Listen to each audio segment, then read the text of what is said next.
Indonesia boleh bangga dengan Monasnya. Jawa Barat boleh bangga dengan Kujangnya.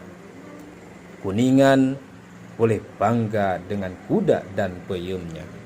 Tapi kita umat Islam harus bangga dengan salamnya. Assalamualaikum warahmatullahi wabarakatuh. Alhamdulillahi rabbil alamin.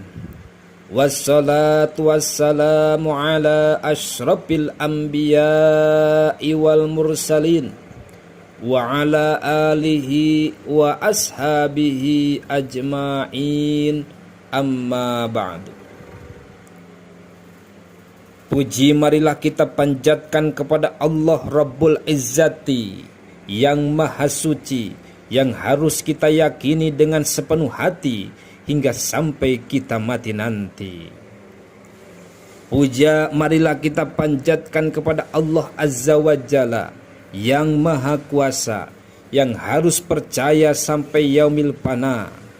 Syukur marilah kita panjatkan kepada Allah Rabbul Ghafur yang harus banyak bersyukur. Apabila kita bersyukur, maka insya Allah kita akan mendapatkan nikmat kubur.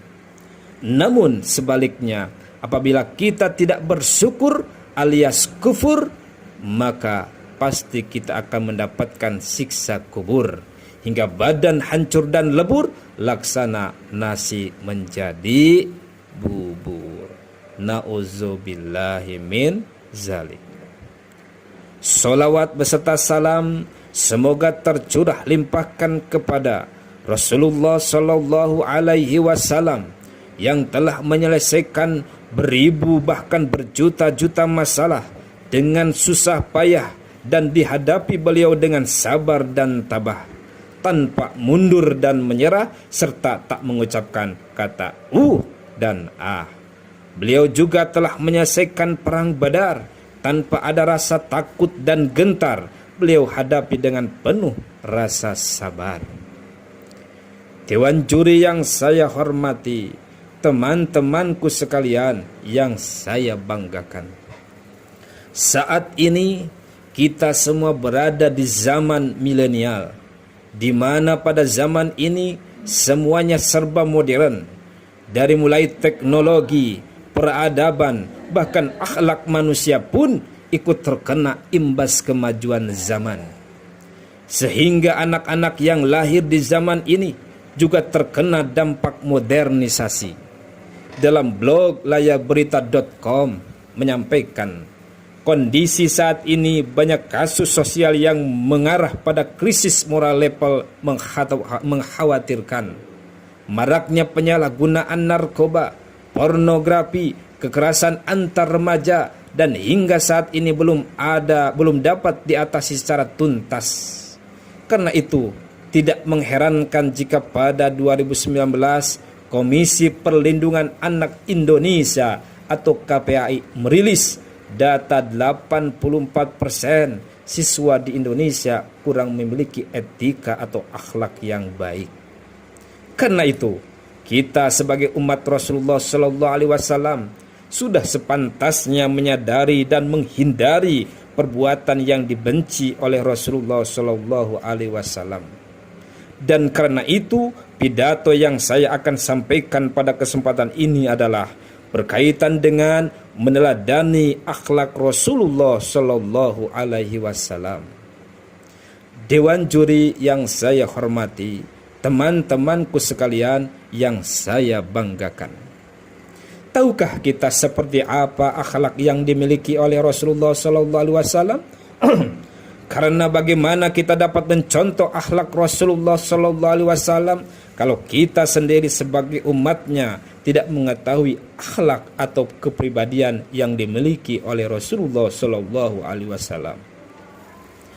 Dewan juri yang saya hormati, teman-temanku sekalian yang saya banggakan, patut kita ketahui bersama bahwa Rasulullah SAW merupakan sebaik-baiknya teladan bagi umat manusia.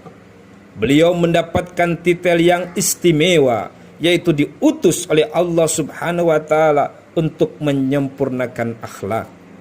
Sebagaimana dalam hadis dari Abu Hurairah radhiyallahu anhu, Rasulullah sallallahu alaihi wasallam bersabda, "Innama bu'itsu liutammima makarimal akhlak." Sesungguhnya aku diutus hanya untuk menyempurnakan kesolihan akhlak. Hadis riwayat Baihaqi. Pernyataan ini sangat jelas menggambarkan usaha yang dilakukan oleh Rasulullah SAW sepanjang sejarah hidupnya. Sebagaimana diungkapkan Muhammad Hussein Haikal dalam Hayatu Muhammad atau Sejarah Hidup Muhammad. Tak ada satupun perbuatan yang tidak disukai oleh sahabat dari pribadinya. Karena itu tak heran ketika Rasulullah SAW wafat, Aisyah binti Abu Bakar As-Siddiq radhiyallahu anha, istri dari Rasulullah SAW, ditanya oleh salah seorang sahabat tentang akhlak Nabi Muhammad SAW. Aisyah menjawab, akhlaknya adalah Al-Quran sesuai petunjuk dari Allah Subhanahu wa taala. Quran surat An-Najm ayat 3-4. A'udzu billahi minasyaitonir rajim. Bismillahirrahmanirrahim. Wa ma yantiqu 'anil hawa in huwa illa wahyu yuha. Artinya, dan tiadalah yang diucapkannya itu atau Al-Quran menurut kemauan hawa nafsunya. Ucapannya itu tiada lain hanyalah wahyu yang diwahyukan kepadanya. Quran surat An-Najm ayat 3-4. Karena itu, kalau kita mengaku sebagai umat Nabi Muhammad SAW, maka kita harus bisa meniru berbagai macam akhlak atau perilaku yang dilakukan oleh Rasulullah SAW dalam berbagai aktivitas. Hujjatul Islam Al-Ghazali di dalam kitab Ihya Ulumuddin mengatakan bahwa akhlaku karimah atau budi pekerti yang baik bisa terbentuk dari 3 faktor. Yang pertama, tab'an atau watak. Watak manusia asal mulanya terbentuk sejak lahir atau fitrah atau turunan dari orang tua, sehingga orang tua sangat berperan dalam pembentukan karakter seorang anak. 2. I'tiyadan atau kebiasaan. Ketika seseorang mempunyai kebiasaan yang baik, maka orang tersebut akan mempunyai akhlak yang baik. Dan sebaliknya, seperti sebuah makalah yang mengatakan, al-'adatu idza gorozat sorot tabi'ah. Kebiasaan yang dilakukan secara terus-menerus akan menjadi sebuah karakter. Yang ketiga, ta'aluman atau pembelajaran. Akhlak seseorang juga dapat terbentuk dengan siapa ia berinteraksi dan bergaul.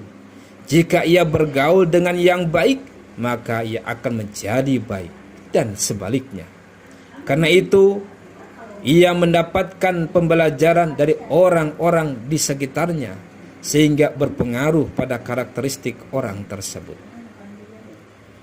Demikian pidato ini saya sampaikan. Semoga perilaku dan akhlak yang kita lakukan dapat meniru akhlak Rasulullah SAW dari zaman ke zaman. Terima kasih atas segala perhatiannya.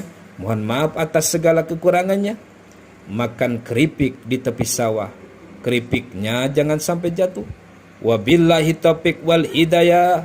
Wassalamualaikum warahmatullahi wabarakatuh.